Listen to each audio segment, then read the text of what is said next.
all, welcome. Happy Wednesday. Welcome to Gethsemane 7 at 7. I just know you're going to get some nuggets tonight.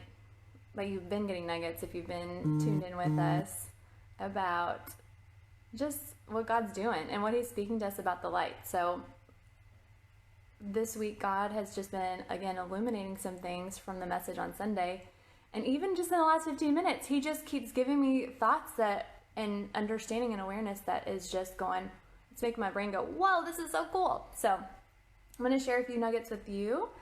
And yeah, just want to encourage you tonight. Wherever you are, whatever you're doing, you're in the right place at the right time. And God's doing amazing things in your life now and behind the scenes, whether you can see it or not. He's turning on the light in your life.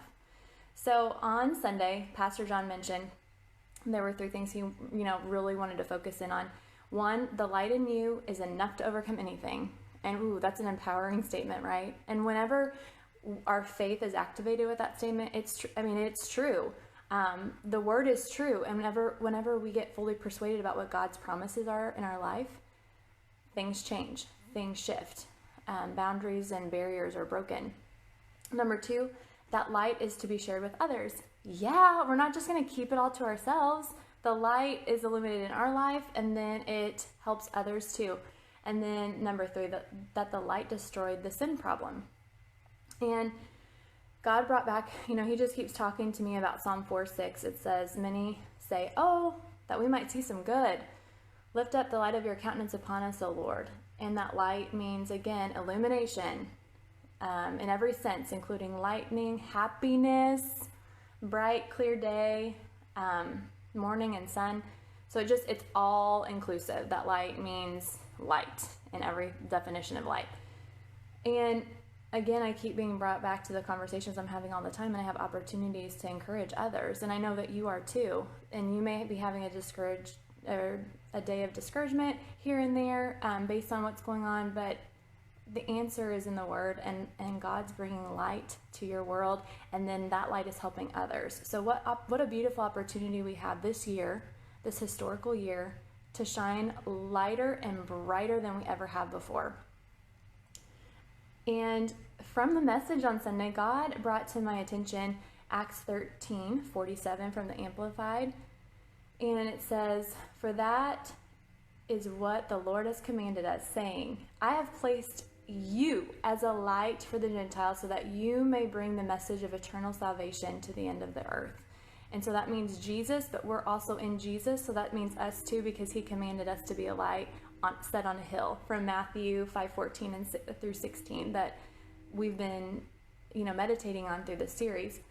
And what specifically got my attention was the light of the Gentiles. And when we read the Word a lot, we don't think about some of the cultural pieces that were happening when Jesus was on the earth. And the gospel at that time was moving across cultural barriers from the Hebrew, like just being a promise to the Hebrews, the chosen people, to also the Gentiles. And there were cultural conflicts. And hello, are we in a day where there's cultural boundaries and cultural barriers that sometimes when people cross those pieces and they don't have an understanding of that cultural boundary or norm, there's offenses taken. And so even now, in this time that we're living, guess what? The light is enough to cross cultural boundaries and barriers. And I'm not just talking, I'm talking about countries too, because we're dealing with that all the time. But what about family culture? Maybe what my family culture is compared to some of my friends' family cultures, they may be so different. And I might walk into a family get-together and not even realize I do something that's normal for my family, but it may so not be normal for that family. But despite all of those beautiful pieces about culture, whether it's in families or countries or groups of people, there's nothing that can keep the light from shining and from ministering to people. So God was just speaking to my heart tonight. Cultural boundaries and borders are no match for the gospel. No match for the light, no match for Jesus. And not in a negative way, it just means the light can penetrate wherever people are. And the light can penetrate our life wherever we are, and it's glorious. And then the testimony of our life the light that people see can penetrate and bring solutions and answers for people around us too.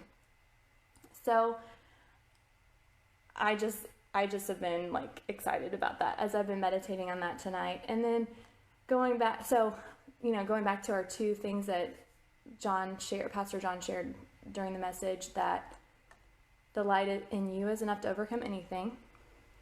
The light is to be shared with others. And then the light that destroys the sin problem. So what's so cool about that piece to me is that the Holy Spirit, the light coming into our life, is going to help illuminate things that need to be addressed, thinking that we may not even be aware of.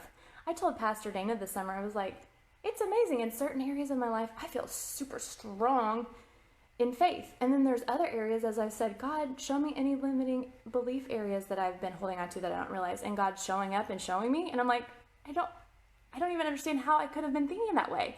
So the Holy Spirit just helps us. And through that testimony of us changing as we're growing in God, it's a testimony and a light to others too, to go, that person doesn't have it all together. They're human just like me, but look what God's done for them. Look how God's changed them. I want that. I want that light. I want that joy, that solution. Even though life can be challenging for that person, I want what they have. And so I love this verse. God showed this to me this morning, and I hadn't read it, this version in the Mirror Bible, but hold on, I'm getting ahead of myself because I'm excited. So Pastor John also mentioned as a talking point, the message of grace that has enlightened you will radiate from you and give life to those who you come in contact with. So to connect with that, God showed me this morning 2 Corinthians 5:11, and in the Mirror translation, it says, we persuade people in the radiance of the Lord. His visible glory is mirrored in us. So again, the pressure's not on us. The pressure's on him. God does the heavy lifting. Jesus is the main event. And when we are just seeking him, the light is illuminated in our life, and it helps us. And it helps illuminate areas of weakness, which can be the opposite of faith, which is sin too. And that testimony is an encouragement to others. So I just want to encourage you tonight that, this piece of being a light to others is so important to God, and so are you. And so I hope you were encouraged this evening. That's our time. And thank you for letting me share a few nuggets that God's been stirring in my heart. And I hope you're blessed, and I know you are, and have an amazing week.